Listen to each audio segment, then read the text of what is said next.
Ravi de vous retrouver pour ce nouveau numéro de votre magazine Éco-Débat. Aujourd'hui, avec le Cyber Africa Forum, nous plongeons au cœur des défis et des enjeux de la cybersécurité en Afrique. L'Afrique qui aujourd'hui se prépare activement à entrer dans l'ère de la 5G, la dématérialisation tout azimut des données personnelles, des données des États et des données des entreprises est enclenchée. Mais avons-nous les ressources et les compétences adéquates pour garantir une sécurité optimale de ces données? Aujourd'hui, on le dit bien, qui détient l'information détient le pouvoir. Et la course à ces informations sensibles semble être devenue une priorité pour nombre d'organisations malveillantes. L'Afrique face au défi de la cybersécurité, on en parle avec nos invités du jour. Dr Youssef Mazouz, vous êtes le secrétaire général du Centre africain de la cybersécurité. Merci d'être avec nous. Merci à vous. Et avec nous ici en studio, M. Adnan Ben Alima, vous êtes le vice-président chargé des relations publiques Huawei pour l'Afrique du Nord. Merci d'être avec nous. Merci pour l'invitation. Alors, messieurs, on parle beaucoup de cybersécurité, de cyberattaque. Quand on prend le continent africain, de tout ce que vous savez, d'où proviennent principalement ces cyberattaques? Est-ce qu'on a une idée de qui sont ceux qui sont derrière ces cyberattaques principalement, Dr Mazouz? Lorsqu'on est sur le toile, on ne peut pas maîtriser les auteurs, mais on peut maîtriser par exemple les victimes. Sur le toile, une attaque peut être d'une source de l'Amérique latine, de l'Europe, de l'Asie. Donc, on est dans un monde comme une petite ville. On ne peut pas maîtriser les sources d'attaque. Mais il y a des auteurs qui peuvent être continents. Par exemple, l'attaque qui a subi une banque sénégalaise. Et les victimes étaient camerounaises. Donc c'est le Cameroun qui a attaqué le Sénégal. Donc ce que je veux dire, c'est que lorsqu'on est dans un monde globalisé, on ne peut pas maîtriser les sources d'attaque parce qu'on a des gens qui sont connectés partout dans le monde. Et justement, quand on prend l'exemple, par exemple, de ces attaques qui viennent d'opérateurs du Cameroun qui attaquent une banque sénégalaise, ça c'est une attaque à un certain niveau. Mais est-ce que des autorités sénégalaises peuvent dans ce cas dire, par exemple, les autorités camerounaises n'ont pas fait quelque chose pour empêcher cela? Est-ce que ces cyberattaques peuvent être à l'origine de tensions entre des pays? Est-ce que c'est possible? Non, en fait, parce que ça dépend des origines. Si c'est des individus qui sont des électrons libres, même s'ils sont physiquement dans un pays, ça peut être le Cameroun, ça peut être l'Europe de l'Est, ça peut être l'Amérique latine, ça peut être n'importe où, mais ils ne reflètent pas du tout l'état d'esprit de leur gouvernement. D'accord ? En fait, le net, Internet de façon générale, maintenant devient un village mondial où tout le monde peut accéder librement. D'accord, à travers des adresses IP. Donc du coup, celui qui veut faire quelque chose, il a le champ libre de le faire. Et ça ne reflète pas du tout l'état d'esprit de là d'où il vient. Mais est-ce qu'aujourd'hui on peut dire qu'il y a des États, en tout cas qui se préparent à contre-attaquer au cas où ils sont victimes de ce genre d'attaque? Est-ce qu'il y a même des États aussi qui sont prêts à aller attaquer en griffe d'autres États pour avoir des données sensibles au niveau de l'Afrique? Alors là, vous posez la question un petit peu plus ciblée. Voilà. Est-ce que des États peuvent utiliser l'outil cybersécurité pour mener des croisades autres que des guerres réelles? Théoriquement, oui, c'est possible. Après, pratiquement, je ne sais pas du tout qui a la volonté de le faire, d'accord?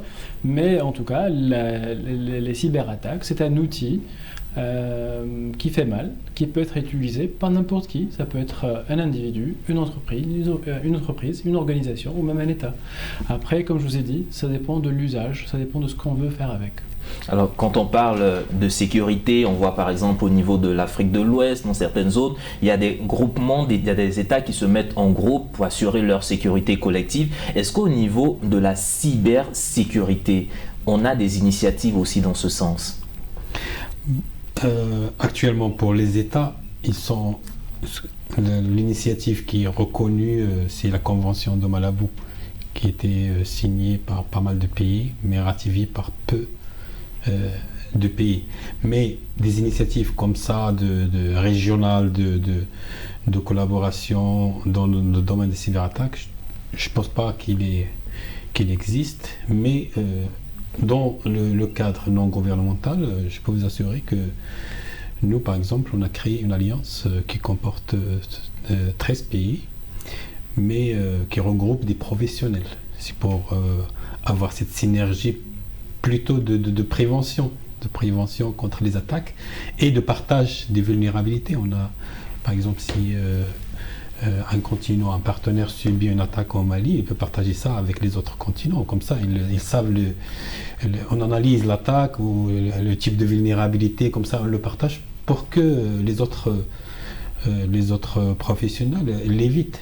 Donc c'est ça le genre de collaboration qui peuvent être subies. Mais en parlant de moyens, parce que quand même pour lutter contre la cybersécurité, on parle ici de nouvelles technologies. On sait que vraiment donc, l'innovation coûte assez cher, donc il faut beaucoup de moyens. Est-ce que justement les États qui ne peuvent pas se défendre seuls en griffe ne peuvent pas aller à ces réseaux, à ces groupements d'autodéfense, si je peux utiliser ce terme? On a la CEDEAO, est-ce qu'il ne faut pas avoir... on a l'armée de la CEDEAO, est-ce qu'il ne faudrait pas avoir... on va dire une police de cybersécurité pour la CEDEAO, une police de cybersécurité pour l'Afrique centrale? Est-ce que ce n'est pas une solution pour le moment? En fait, ça peut aider, mais ce n'est pas une solution définitive. Ça peut avoir du sens d'avoir une collaboration étroite entre les pays, parce que les attaques, maintenant, elles viennent de partout. Et si on est seul dans un pays pour faire face à tous ces types d'attaques, c'est un petit peu dur à gérer. Donc des alliances comme ça peut aider, mais ça ne résout pas le problème à 100%, parce que il y a des choses qui sont au sein du pays. Il y a des choses qui doivent être gérées localement dans le pays en soi, et il faut avoir des ressources locales et des compétences locales. Et ça définit le principe de la souveraineté numérique en ayant ce genre de profil et en ayant ce genre de mécanisme de défense. Donc pour répondre à votre question, oui, ce genre d'alliance c'est très utile en termes de collaboration technique, en termes d'échange, en termes de partage d'expérience, de best practice, et même parfois de partage de solutions, mais ce n'est pas suffisant pour qu'un pays lâche tout et il se repose juste sur ça pour défendre son pays sur la partie cyber. Donc c'est un peu comme s'il cédait une partie de sa souveraineté, s'il devait se mettre en groupement pour agir. Alors, mais justement, ces cyberattaques qui sont dirigées sur le continent, à l'endroit du continent, est-ce qu'on a une idée des secteurs où ces attaques sont le plus développées? Est-ce au niveau du secteur bancaire? Est-ce au niveau des institutions? Est-ce au niveau de la santé, des hôpitaux? Vers où est-ce que ces attaques sont principalement dirigées? Mais ça dépend du type d'attaque. Par exemple, les attaques qui visent le vol des identités bancaires ou bien des informations bancaires, c'est le secteur banquier qui est visé. Par exemple, le ransomware, il vise des infrastructures ou bien des institutions qui ont des données sensibles, qui ont de la valeur, des données qui ont de la valeur, parce que s'ils sont cryptés, ils vont demander des rançons, des grandes rançons pour les débloquer, pour les déchiffrer. Par exemple, le secteur de santé et des hôpitaux, ils contiennent une grande quantité de données sensibles sur les patients, sur lesquels s'ils sont cryptés, ce serait difficile. Ils vont payer cher pour les décrypter. Et donc, le type d'attaque agit selon le secteur. Donc, si l'attaque, il vise, par exemple, les industries, on vise par exemple d'arrêter une activité. Par exemple, il y a même des concurrents qui peuvent attaquer un concurrent pour arrêter son activité un moment pour travailler. Donc ça dépend de l'intention et ça dépend de type d'attaque. Est-ce qu'en Afrique, on a déjà eu des cas de cyberattaque politique? Je dis n'importe quoi, dans le cadre d'une campagne électorale, on a déjà eu des exemples comme ça? Pour cibler des personnalités politiques, des partis politiques et autres? Je pense qu'il y en a eu quand même. Je pense qu'au Nigeria, il y a eu ce genre d'initiative. Je n'ai pas les détails, franchement, mais il y a eu, comme l'a dit Dr Mazouz, les centres d'intérêt sont divers, d'accord? Et lors des élections, bien lors des campagnes électorales, certainement, parce que maintenant, les campagnes électorales, ça passe aussi par le marketing digital, d'accord? Et dès que ça passe par là, il y a aussi possibilité d'abus. et je pense qu'il y a eu des cas pas similaires à ça. Alors, je vais prendre un cas pratique je prends le cas de la Côte d'Ivoire, producteur de cacao. Aujourd'hui, on va dire la Côte d'Ivoire a de grandes productions. Pour les paysans qui sont dans le fin fond de la Côte d'Ivoire, qui en griffe n'utilisent pas véritablement l'outil informatique, ils ont peut-être leur smartphone ou juste leur téléphone pour pouvoir faire des transactions financières. Est-ce que ces personnes-là sont vulnérables aux attaques, aux cyberattaques? Bien sûr. Parce que nous, quand on entend cyberattaque, c'est vraiment des grandes banques, des grandes institutions, des États, des personnalités politiques. Mais des personnes, quand on sait en Afrique, qui sont dans le fin fond de l'Afrique, eux... Bien sûr, si l'organisation est connectée, il peut être exposé au risque.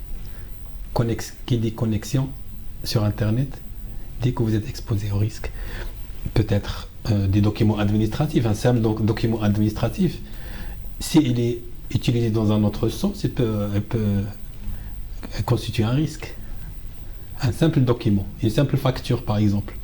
Une facture, si un hacker arrive à la voir, dans une autre utilisation, il peut constituer un risque pour l'organisation. Par exemple, un bulletin de paie pour le personnel qui travaille sur cette entreprise de cacao, par exemple. Donc, on ne peut pas dire qu'une entreprise, elle a une activité modeste, etc. Il ne pourra pas être exposé au risque de cybersécurité. Donc la cybersécurité, c'est vraiment l'affaire de tous. Vous voulez ajouter quelque chose? Ou si je dois dire, on a parlé tout à l'heure, vous avez parlé de la convention de Malabo. Est-ce à dire qu'il y a, en plus de la convention de Malabo, d'abord, qu'est-ce que la convention de Malabo nous dit et quelles sont les initiatives qui sont menées pour tenter de réglementer vraiment l'espace cyber, si on peut le dire ainsi? Je me tourne vers vous d'abord, docteur. Donc la convention de Malabo, c'est un cadre. C'est un cadre sous l'égide de l'Union africaine, bien sûr, une initiative qui constitue un grand pas, en fait, vers la réglementation de la cybersécurité. Parce que pour parler de la souveraineté numérique africaine, il faut avoir un cadre. Et parmi ces cadres, il y a la convention. C'est vrai, il y a une convention, il est ratifié par peu de pays. Les statistiques de 2022, j'ai, je pense, 13 sur 55. 13 pays qui ont ratifié la convention de Malabo. Il constitue un cadre de protection des données à caractère personnel, des données numériques, et des bonnes pratiques en matière de cybersécurité sur lesquelles les personnes qui ont ratifié la convention doivent se conformer à ces exigences. Donc voilà. Mais il reste beaucoup de choses à faire. Il faut partir d'une simple convention à carrément une réglementation, comme la RGPD en Europe. RGPD en Europe. Oui, la RGPD en Europe, c'est une réglementation du bon niveau. Et toutes les partenaires ou les parties prenantes qui travaillent avec les organisations européennes doivent se conformer à cette exigence et à cette loi. Ce qui n'est pas le cas, en tout cas au niveau de l'Afrique. Non, cette initiative n'existe pas encore. Parce que cette loi, il exige carrément des punitions, des pénalités. Des pénalités en cas d'infraction, en matière de protection des données à caractère personnel. Alors, là, je me retourne vers vous, Monsieur Adnan Ben Alima. Quand on parle aussi de nouvelles technologies, de cybersécurité, on parle de gros investissements et on sait qu'au niveau international, il y a quand même des leaders, des pionniers dans ce secteur. Est-ce que l'Afrique aujourd'hui n'est pas je ne dirais pas une ère de jeu, mais une ère de compétition entre ces grandes puissances? Alors, non, parce que en fait, encore une fois, les risques ou l'exposition aux risques, ils sont toujours les mêmes, hein, que ce soit sur le continent africain ou dans d'autres pays. Certainement, la maturité des systèmes de défense n'est pas la même, mais ça ne veut pas dire que pour autant que vous parlez des géants de la sécurité. Les géants de la sécurité. Voilà. Ils sont en train de s'amuser ici. Non, pas du tout, parce qu'il ne faut pas sous-estimer les professionnels qui gèrent les systèmes d'information sur le continent, parce que les systèmes d'information, ils sont ou bien des infrastructures gérées par des opérateurs télécoms qui ont des standards internationaux, donc avec des experts, avec des organisations très matures, ou bien aussi des systèmes, par exemple, du secteur bancaire, qui aussi obéissent à des normes et des standards internationaux. Donc du coup, je ne pense pas que on doit voir ça comme ça, mais plutôt comme étant, que le continent africain aussi est une cible aussi importante que d'autres régions dans le monde. Il ne faut pas dire que il n'y a pas beaucoup d'enjeux ici en Afrique, non, pas du tout. Il y a des chiffres qui parlent. Le coût de cyberattaques sur le continent ont été estimés à 3 milliards de dollars par an en termes de pertes. Donc du coup, il y a vraiment de vrais enjeux. Et aussi, le continent africain, c'est le continent où il y a le plus de potentiel de croissance sur le secteur du numérique. D'accord ? On parle maintenant de 600 millions d'abonnés connectés à Internet. Ça va dépasser les 1 milliard d'ici quelques années. D'accord ? Et aussi, le volume de data est en train d'augmenter considérablement. Et surtout, les secteurs qui vont être connectés, ils sont de plus en plus... il y en a de plus en plus. Donc il y a des secteurs reliés à la fintech, au transport, à la santé, etc. Donc le continent africain, il ne faut pas dire que ce n'est pas vraiment un très grand enjeu. Il y a vraiment un enjeu important et les standards qui sont là, ils sont aussi importants que les standards internationaux en termes de mise en place de systèmes d'information, etc. Après, il y a les lois. On a parlé tout à l'heure des lois et de la législation. Il y a des lois qui sont matures, comme le RGPD en Europe. Ici, il y a des initiatives, comme la Convention de Malabo, mais il faudra faire suivre l'évolution de ces textes de loi-là pour qu'ils s'adaptent aux nouveaux challenges et aux nouveaux modes de fonctionnement sur la net. Au nouveau mode de fonctionnement, nouvelles technologies, dit aussi en tout cas nouvelles exigences et nouvelles compétences surtout. Et quand on prend le continent africain, cette question elle est pour vous deux, mais je vais commencer par Dr Mazouz. Qu'est-ce qui est fait par exemple au niveau du Centre africain de cybersécurité pour permettre à l'Afrique d'avoir des compétences nécessaires pour intégrer la cybersécurité dans toutes les politiques? Nous, par exemple, dans notre centre, parmi les axes principaux de notre intervention, c'est la formation. Donc, on travaille sur des modules de formation continue bien sûr, parce qu'il y a la formation initiale, la formation continue qui vise à suivre ces évolutions et à laisser ce RSIC ou bien ce professionnel dans la cybersécurité à jour avec les nouvelles normes, les nouvelles procédures, les nouvelles lois pour suivre cette évolution qui, comme a dit mon collègue, très vite. Une évolution très vite. Mais dans notre centre également, on souffre d'un problème. C'est la fuite des compétences de l'Afrique vers l'Europe et l'Amérique, surtout Canada, etc. Cette fuite a augmenté après la crise de Covid. On a vu après la crise de Covid, il y avait une expansion de l'utilisation des nouvelles technologies. Il y avait une forte demande sur les ingénieurs et sur une main-d'œuvre qualifiée en système d'information et en développement, en réseau, etc. Et cette forte demande, donc l'Europe et l'Amérique, ils ont fait appel à des compétences africaines pour combler le vide et accompagner ce processus de digitalisation qui s'est multiplié après la crise de Covid. Là, je me retourne vers vous. Quelles sont les solutions que vous apportez justement pour ce volet formation, compétences et surtout pour freiner cette fuite des cerveaux en matière de technologie? Alors, si je procède par la deuxième question, pour la question de la fuite des cerveaux, c'est un très grand sujet. Je pense qu'il va dépasser un petit peu le scope de la cybersécurité, mais de façon générale, il y a un vrai fléau. Les compétences dans le secteur du numérique, elles sont en train de migrer du sud vers le nord. Ça, je le confirme, c'est un constat global. Et ça vient du fait que l'écosystème chez nous n'est pas très riche. C'est-à-dire que ces gens-là vont trouver des opportunités dans des écosystèmes plus matures, là où la transformation digitale a avancé énormément. D'accord ? On va trouver des pays où le digital, maintenant, il est utilisé partout. D'accord ? On le voit dans tous les aspects de la vie quotidienne. Et derrière ces services-là, il y a beaucoup d'équipes, d'experts techniques, etc. Donc du coup, c'est des pays qui sont consommateurs de talents dans ce sens-là. Chez nous, sur le continent africain, on a vraiment des compétences. Le continent africain arrive à former des gens qui sont vraiment convoités.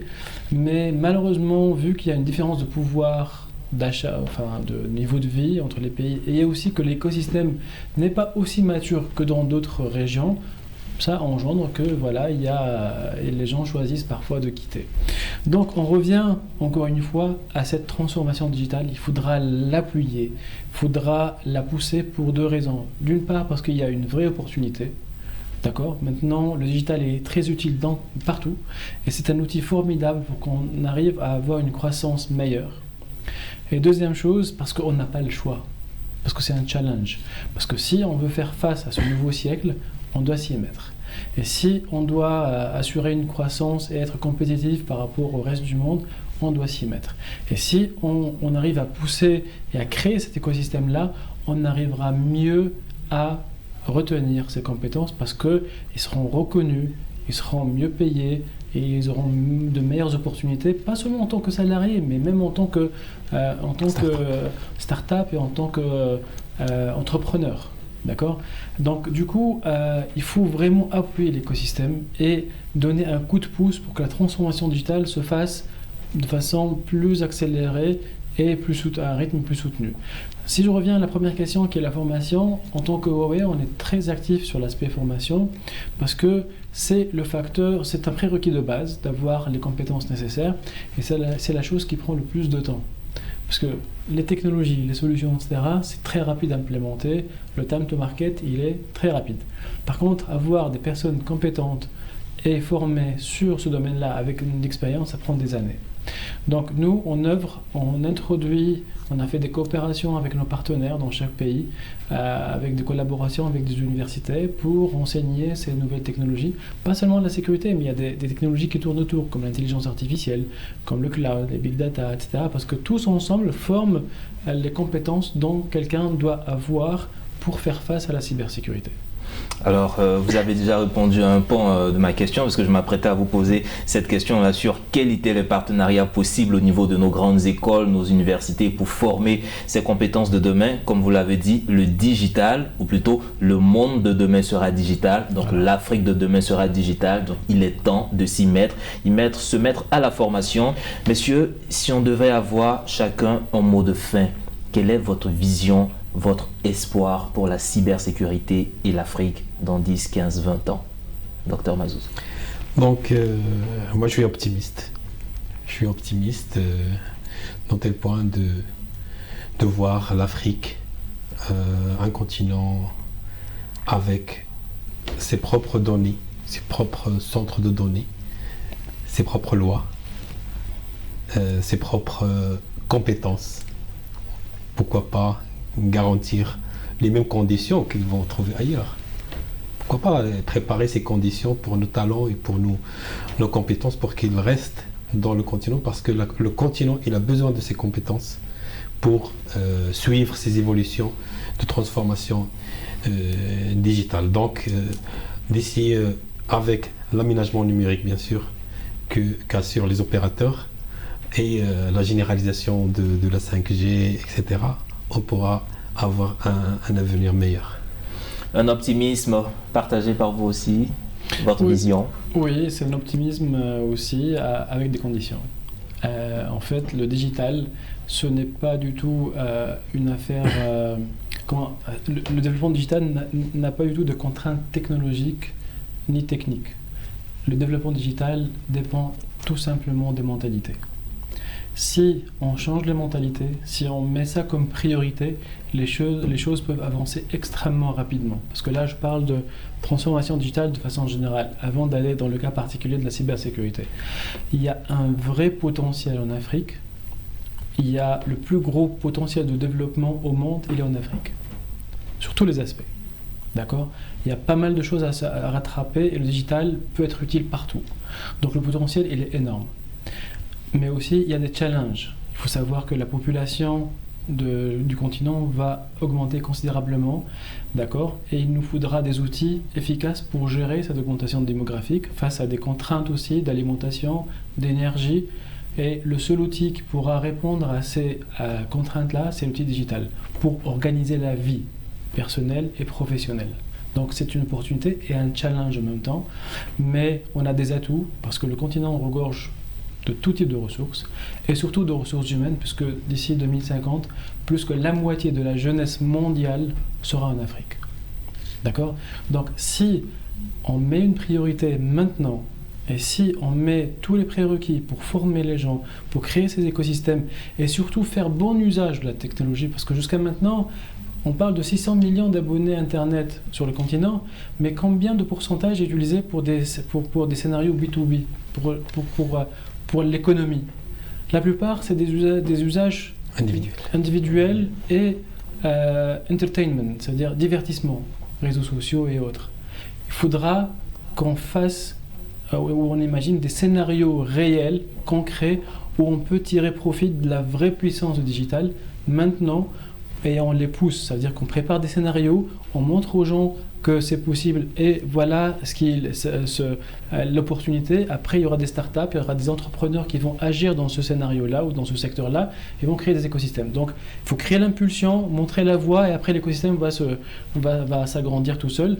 Et là, on peut parler d'un avenir optimiste. Mais si on reste à usage juste divertissement et usage de réseaux sociaux, même avec les nouvelles technologies, je pense que, bien sûr, de façon indirecte, ça va impliquer plus de monde dans le secteur digital, mais ça ne sera pas la vraie puissance du numérique. On ne saura pas profiter pleinement du numérique. Merci encore, monsieur. Comme vous l'avez dit, le digital, une source inépuisable pour d'immenses opportunités pour l'émergence de l'Afrique, mais avant tout, il faut de la volonté, une volonté politique et des compétences pour mener ce combat. C'est ici que se referme cette émission Éco-Débat consacrée à la cybersécurité et les défis sur le continent africain. Nous étions avec Dr Mazouz Youssef, secrétaire général du Centre africain de la cybersécurité, et M. Adnan Ben Alima, vice-président chargé des relations publiques pour Huawei pour l'Afrique du Nord. Merci encore pour vos contributions et agréable suite au programme sur nos antennes. Vous pourrez retrouver cette émission sur notre site internet www.mediantv.com.